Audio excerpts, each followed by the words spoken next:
Hello, rice with Shajee's at ഷജീസ് ഇൻസ്പയറിന്റെ പുതിയൊരു എപ്പിസോഡിലേക്ക് ഹൃദ്യമായ സ്വാഗതം. നിങ്ങൾ പെർഫെക്റ്റ് ടൈം കാത്തിരിക്കുകയാണോ? എങ്കിൽ നിങ്ങളുടെ ജീവിതത്തിലെ ഏറ്റവും വലിയ തെറ്റ് ഇതായിരിക്കാം. ഒരുപക്ഷെ നിങ്ങൾക്കും ജീവിതത്തിലെ ഒരു വലിയ ഡ്രീം ഉണ്ടായിരിക്കും. ഒരു ബിസിനസ് തുടങ്ങണം, ഒരു പുതിയ ജോലി നേടണം, ഒരു യൂട്യൂബ് ചാനൽ തുടങ്ങണം, അല്ലെങ്കിൽ ഒരു പുതിയ സ്കില്ല് പഠിക്കണം, ഒരു എക്സർസൈസ് തുടങ്ങണം, ഒരു പുസ്തകം എഴുതണം, അല്ലെങ്കിൽ ഒരു റിലേഷൻഷിപ്പ് ശരിയാക്കണം, അല്ലെങ്കിൽ നിങ്ങളുടെ ജീവിതം തന്നെ മാറ്റണം. പക്ഷെ നമ്മൾ നമ്മളോട് തന്നെ പറയുന്ന ഒരു വാക്കുണ്ട്, ഇപ്പോഴല്ല, കുറച്ചും കൂടി കഴിഞ്ഞിട്ട് എന്ന്. സമയം കിട്ടിയിട്ട് ചെയ്യാം, അല്ലെങ്കിൽ കുറച്ചും കൂടി പണം ഉണ്ടായിട്ട് ചെയ്യാം, എല്ലാം ഒന്ന് ശരിയായിട്ട് ചെയ്യാം, അടുത്ത മാസം ചെയ്യാം, അടുത്ത വർഷം തുടങ്ങാം. പക്ഷേ ആ അടുത്ത വർഷം നിങ്ങളിലേക്ക് കടന്നു വരുമ്പോൾ നമ്മൾ വീണ്ടും പുതിയൊരു കാരണം കണ്ടെത്തും. ഇന്ന് ഞാൻ നിങ്ങളോട് പറയാൻ പോകുന്നത് പെർഫെക്റ്റ് ടൈം കാത്തിരുന്ന ഒരു മനുഷ്യന്റെ കഥയാണ്. ആ കഥയിൽ ഒരുപക്ഷെ നിങ്ങൾ നിങ്ങളെ തന്നെ കണ്ടേക്കാം. ഒരു മനുഷ്യനുണ്ടായിരുന്നു, അവന്റെ പേര് അഖിൽ. അഖിലിന് ഒരു വലിയ സ്വപ്നം ഉണ്ടായിരുന്നു, സ്വന്തമായി ഒരു ചെറിയ ബിസിനസ് തുടങ്ങണം. അവന് ഐഡിയ ഉണ്ടായിരുന്നു, അവന് പാഷൻ ഉണ്ടായിരുന്നു, ബേസിക് ആയിട്ടൊരു പ്ലാൻ പോലും അവൻ ക്രിയേറ്റ് ചെയ്തു. പക്ഷെ ഒരു പ്രശ്നം ഉണ്ടായിരുന്നു, അവൻ ഒരിക്കലും തുടങ്ങിയില്ല. ഒരു ദിവസം അവൻ പറഞ്ഞു, എൻ്റെ കയ്യിൽ ആവശ്യത്തിനുള്ള പണമില്ല, കുറച്ച് പണം സേവ് ചെയ്തിട്ട് തുടങ്ങാം. അങ്ങനെ അവൻ പണം സേവ് ചെയ്തു. കുറച്ച് മാസങ്ങൾക്ക് ശേഷം ആവശ്യത്തിന് പണം അവന്റെ കയ്യിൽ വന്നു. പക്ഷെ അപ്പോൾ അവൻ പറഞ്ഞു, ഇനി കുറച്ച് എക്സ്പീരിയൻസും കൂടി വേണം. അവൻ കോഴ്സ് ചെയ്തു, സ്കില്ല് പഠിച്ചു, എക്സ്പീരിയൻസ് നേടി. പക്ഷെ പിന്നെയും അവന്റെ മനസ്സിൽ ഇപ്പോഴത്തെ എക്കോണമി ശരിയല്ല. കുറച്ച് കഴിഞ്ഞപ്പോൾ അവൻ പിന്നെയും പറഞ്ഞു, എൻ്റെ ഫാമിലി റെസ്പോൺസിബിലിറ്റീസ് ഒക്കെ കുറച്ച് കുറഞ്ഞിട്ട് ഇതിലേക്ക് ഇറങ്ങാം. അത് കഴിഞ്ഞപ്പോഴോ അവൻ സ്വയം ചിന്തിക്കാൻ തുടങ്ങി, ഇപ്പോൾ ഞാൻ ഭയങ്കര ബിസിയാണ്, അവസാനം അടുത്ത വർഷം തുടങ്ങാം എന്ന് വിചാരിച്ചു. അങ്ങനെ ഓരോ വർഷവും കടന്നുപോയി. ഒരു ദിവസം അഖിലിന്റെ ഒരു പഴയ സുഹൃത്ത് അവനെ കണ്ടപ്പോൾ അവനോട് ചോദിച്ചു, അപ്പോൾ നിന്റെ ബിസിനസ് ഒക്കെ എങ്ങനെ പോകുന്നു എന്ന്. അപ്പോൾ അഖിൽ ചിരിച്ചുകൊണ്ട് പറഞ്ഞു, ഞാൻ ഇപ്പോഴും പ്ലാനിങ് സ്റ്റേജിലാണ്. സുഹൃത്ത് കുറച്ചു നിമിഷം ഒന്നും പറഞ്ഞില്ല. എന്നിട്ട് ചോദിച്ചു, എത്ര വർഷമായി നിന്റെ ഈ പ്ലാനിങ് തുടങ്ങിയിട്ട്? അഖിലൊന്നും മിണ്ടിയില്ല. പക്ഷെ ആ ഒരു ചോദ്യം അവന്റെ മനസ്സിൽ ഒരു വലിയ ചലനം ഉണ്ടാക്കി. അന്ന് രാത്രി അവൻ വീട്ടിലെത്തി. ആ പഴയ ഡയറി അവനെടുത്ത് തുറന്നു നോക്കി. അവന്റെ ബിസിനസ് പ്ലാൻ അവൻ ആദ്യമായിട്ട് എഴുതിയ ആ പേജ് തുറന്നു. അവിടെ ഒരു ഡേറ്റ് ഉണ്ടായിരുന്നു, 7 വർഷം മുമ്പത്തെ ഒരു ഡേറ്റ്. അവൻ കുറച്ചു നേരം അതിൽ തന്നെ നോക്കി നിന്നു. 7 വർഷങ്ങൾ കടന്നുപോയി. അതേ ഡ്രീം അതേ സ്റ്റാൻഡിൽ തന്നെ നിൽക്കുകയാണ്. അവന്റെ ഐഡിയ അതേപടി ഉണ്ട്. പക്ഷെ അവന്റെ ജീവിതത്തിലെ 7 നല്ല വർഷങ്ങൾ കടന്നുപോയി. അപ്പോൾ അവൻ ഒരു കാര്യം മനസ്സിലാക്കി, ഞാൻ പെർഫെക്റ്റ് ടൈം കാത്തിരിക്കുകയായിരുന്നില്ല, ഞാൻ എൻ്റെ ഭയം മാറുന്നത് വരെ കാത്തിരിക്കുകയായിരുന്നു എന്നുള്ള സത്യം. നമ്മൾ എന്തിനാണ് കാത്തിരിക്കുന്നത്? നമ്മളിൽ പലരും ഇത് തന്നെയാണ് ചെയ്യുന്നത്.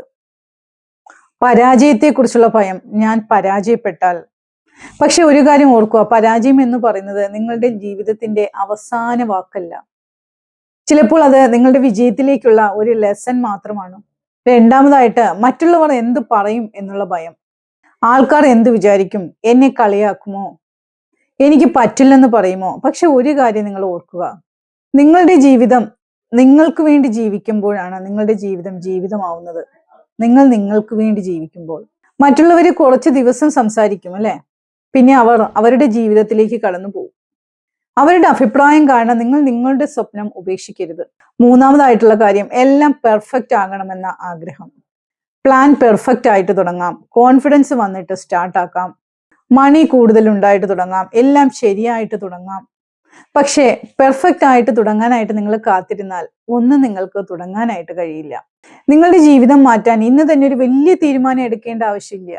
ഒരു ചെറിയ സ്റ്റെപ്പ് മതി. ഉദാഹരണത്തിന്, ഒരു എക്സർസൈസ് തുടങ്ങണമെന്നുണ്ടെങ്കിൽ 2 മണിക്കൂർ വർക്കൗട്ട് ചെയ്യണമെന്നില്ല, 10 മിനിറ്റ് ഒന്ന് നടക്കൂ. ബിസിനസ് തുടങ്ങണമെങ്കിൽ ആദ്യ ദിവസം തന്നെ വലിയ ഓഫീസ് വേണമെന്നില്ല, ഒരു ചെറിയ സ്റ്റെപ്പ് എടുക്കുക. യൂട്യൂബ് ചാനൽ തുടങ്ങണമെന്നുണ്ടെങ്കിൽ ആദ്യത്തെ വീഡിയോ തന്നെ പെർഫെക്റ്റ് ആക്കേണ്ടതില്ല, ആദ്യ വീഡിയോ അങ്ങ് ചെയ്യുക.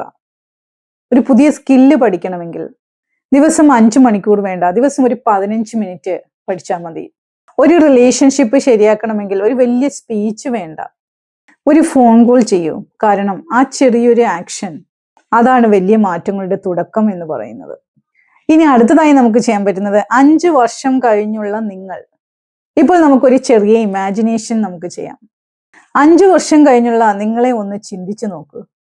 നിങ്ങൾ ഇന്നത്തെ പോലെ തന്നെ തുടർന്നാൽ, അതേ ഹാബിറ്റ്സ്, അതേ എക്സ്ക്യൂസസ്, അതേ ഫിയർ, അതേ നാളെ തുടങ്ങാം എന്നുള്ള പല്ലവി, 5 വർഷം കഴിഞ്ഞാൽ നിങ്ങൾ എവിടെ ആയിരിക്കും?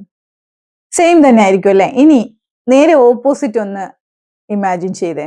നിങ്ങൾ ഇന്ന് തുടങ്ങി, ഒരു ചെറിയ മിസ്റ്റേക്ക് ഉണ്ടായി, പരാജയപ്പെട്ടു, അതിൽ നിന്നും പഠിച്ചു, വീണ്ടും ശ്രമിച്ചു, കുറച്ച് കോൺഫിഡൻസ് വന്നു, കുറച്ച് പ്രോഗ്രസ് ഉണ്ടായി. 5 വർഷം കഴിഞ്ഞപ്പോൾ നിങ്ങളുടെ ജീവിതം തന്നെ മാറി. ഇനി നിങ്ങൾ സ്വയം നിങ്ങളോടൊന്ന് ചോദിച്ചേ, നിങ്ങൾക്ക് നമ്മൾ 2 കാര്യം ഇമാജിൻ ചെയ്തു, ഇതിൽ ഏതാ ഫ്യൂച്ചറാണ് നിങ്ങൾക്ക് വേണ്ടത്? ഉറപ്പായിട്ടും നമുക്ക് രണ്ടാമത്തെ ഫ്യൂച്ചർ നമുക്ക് തിരഞ്ഞെടുക്കാം. റെഡി അല്ലേ? റെഡി ആണ് എങ്കിൽ കമന്റ് ബോക്സിൽ റെഡി എന്ന് ടൈപ്പ് ചെയ്യുക. ഒരുപക്ഷെ നിങ്ങൾ ഇപ്പോൾ വലിയ ആക്ഷൻ എടുക്കാനായിട്ട് നിങ്ങൾ പേടിക്കുന്നുണ്ടാവും. ഒരുപക്ഷെ നിങ്ങൾക്ക് തോന്നുന്നുണ്ടാവും ഞാൻ റെഡി അല്ല. പക്ഷെ ഒരിക്കലും നിങ്ങൾ 100% റെഡി ആകണമെന്നില്ല, എല്ലാം പെർഫെക്റ്റ് ആകണമെന്നില്ല, നിങ്ങളുടെ പേടി പൂർണ്ണമായും മാറണമെന്നില്ല. പക്ഷെ നിങ്ങൾക്കൊരു ചെറിയ സ്റ്റെപ്പ് എടുക്കാനായിട്ട് കഴിയും. ഇന്ന്, ഇപ്പോൾ, ഈ നിമിഷം നിങ്ങൾ കാത്തിരിക്കുന്നത് ഒരു പെർഫെക്റ്റ് ഓപ്പർച്യൂണിറ്റി അല്ല, നിങ്ങൾക്ക് കറേജ് തോന്നുന്ന ആ ഒരു നിമിഷമാണ്. പക്ഷെ കറേജ് എന്ന് പറയുന്നത് ഭയം ഇല്ലാത്തൊരു അവസ്ഥയല്ല, തെറ്റിദ്ധരിക്കണ്ട. ഭയം ഉണ്ടെങ്കിലും മുന്നോട്ട് പോകുന്നതാണ് കറേജ് എന്ന് പറയുന്നത്. അതുകൊണ്ട് start small, start scared and start imperfectly. പക്ഷേ സ്റ്റാർട്ട്. കാരണം ഒരു ദിവസം നിങ്ങൾ നിങ്ങളുടെ ജീവിതത്തിലേക്ക് തിരിഞ്ഞു നോക്കും. അപ്പോൾ നിങ്ങൾക്ക് 2 കാര്യങ്ങൾ പറയാൻ കഴിയും. ഒന്ന്, ഞാൻ അന്ന് തുടങ്ങിയതിൽ എനിക്ക് വളരെ സന്തോഷമുണ്ട്, അല്ലെങ്കിൽ ഞാൻ അന്ന് തന്നെ തുടങ്ങേണ്ടതായിരുന്നു എന്നുള്ള വാക്ക്. നിങ്ങളുടെ ഫ്യൂച്ചർ സെൽഫ് നിങ്ങളോട് ചോദിക്കാതിരിക്കട്ടെ, എന്താണെന്നറിയോ, എന്തുകൊണ്ടാണ് നീ ഇത്രയും കാലം കാത്തിരുന്നത് എന്ന്. അവസാനമായിട്ട് പ്രിയപ്പെട്ടവരെ, എനിക്ക് നിങ്ങളോട് പറയാനുള്ളത്, നിങ്ങൾ ഒരിക്കലും പെർഫെക്റ്റ് ടൈം കാത്തിരിക്കരുത്, പെർഫെക്റ്റ് സിറ്റുവേഷനെ നിങ്ങൾ കാത്തിരിക്കരുത്, പെർഫെക്റ്റ് കോൺഫിഡൻസിനെ നിങ്ങൾ കാത്തിരിക്കരുത്. നിങ്ങൾക്ക് ഇപ്പോൾ എന്താണോ ഉള്ളത് അതിൽ നിന്ന് നിങ്ങൾ തുടങ്ങുക. ആ ഉള്ളത് വെച്ചിട്ട് നിങ്ങൾ തുടങ്ങുക. ഇന്ന് ഒരു ചെറിയ സ്റ്റെപ്പ് എടുക്കുക. നിങ്ങളുടെ ഫ്യൂച്ചർ സെൽഫ് അതിന് നിങ്ങളോട് നന്ദി പറയും. നിങ്ങളുടെ ജീവിതം മാറുന്നത് പെർഫെക്റ്റ് മൊമെന്റ് വരുമ്പോഴല്ല, നിങ്ങൾ മാറാൻ തീരുമാനിക്കുന്ന നിമിഷത്തിലാണ്. അതുകൊണ്ട് റൈസ് വിത്ത് ഷജീസ് എന്നും നിങ്ങളോടൊപ്പം ഉണ്ട്, നിങ്ങളെ ഇൻസ്പയർ ചെയ്യാനും. നമ്മുടെ ആപ്തവാക്യം എന്ന് പറയുന്നത് inspire, grow, heal and rise എന്നുള്ളതാണ്. തീർച്ചയായിട്ടും എൻ്റെ ഈ വീഡിയോ ഇഷ്ടമായെങ്കിൽ ലൈക്ക് ചെയ്യുക. അതോടൊപ്പം തന്നെ എൻ്റെ ചാനൽ ഇതുവരെ സബ്സ്ക്രൈബ് ചെയ്യാത്തവരുണ്ടെങ്കിൽ ചാനൽ സബ്സ്ക്രൈബ് ചെയ്തുകൊണ്ട് എന്നെ സപ്പോർട്ട് ചെയ്യുക. എൻ്റെ പേര് ഷജീല ഹലീമ. ഞാനൊരു മൈൻഡ് പവർ ട്രെയിനറാണ്, ഒരു ലൈഫ് കോച്ചാണ്, ഒരു ബിസിനസ് കോച്ചാണ്, ഒരു ചിൽഡ്രൻ കോച്ചാണ്. തീർച്ചയായിട്ടും എൻ്റെ പേഴ്സണൽ സെഷനിൽ പങ്കെടുക്കാൻ താല്പര്യമുള്ളവർ വാട്സപ്പ് ഗ്രൂപ്പിൽ കൊടുത്തിട്ടുണ്ട്, വാട്സപ്പ് നമ്പർ കൊടുത്തിട്ടുണ്ട് ഡിസ്ക്രിപ്ഷനിൽ. ഒന്നുകിൽ നിങ്ങൾക്ക് വാട്സപ്പ് നമ്പറിൽ കൂടി എന്നെ കോൺടാക്ട് ചെയ്യാം. അതല്ല എങ്കിൽ എനിക്കൊരു നമ്മുടെ happiness and abundance mega hub ഒരു വാട്സപ്പ് ഗ്രൂപ്പ് ഉണ്ട്. നിങ്ങൾക്ക് ആ ഗ്രൂപ്പിന്റെ ഭാഗമാകാനായിട്ട് നിങ്ങൾ ആഗ്രഹിക്കുന്നുവെങ്കിൽ തീർച്ചയായിട്ടും നിങ്ങൾക്ക് ജോയിൻ ചെയ്യാവുന്നതാണ്. അതുപോലെ തന്നെ നിങ്ങളുടെ സംശയങ്ങളും നിങ്ങളുടെ നിർദ്ദേശങ്ങളും ഒക്കെ നിങ്ങൾക്ക് എന്നെ കമന്റ് ബോക്സിലൂടെ എന്നെ നിങ്ങൾക്ക് അറിയിക്കാവുന്നതാണ്. അപ്പോൾ stay tune with rise with Shajee's at Shajee's inspire. നാളെ നല്ലൊരു വീഡിയോയുമായി നമുക്ക് വീണ്ടും കാണാം. താങ്ക്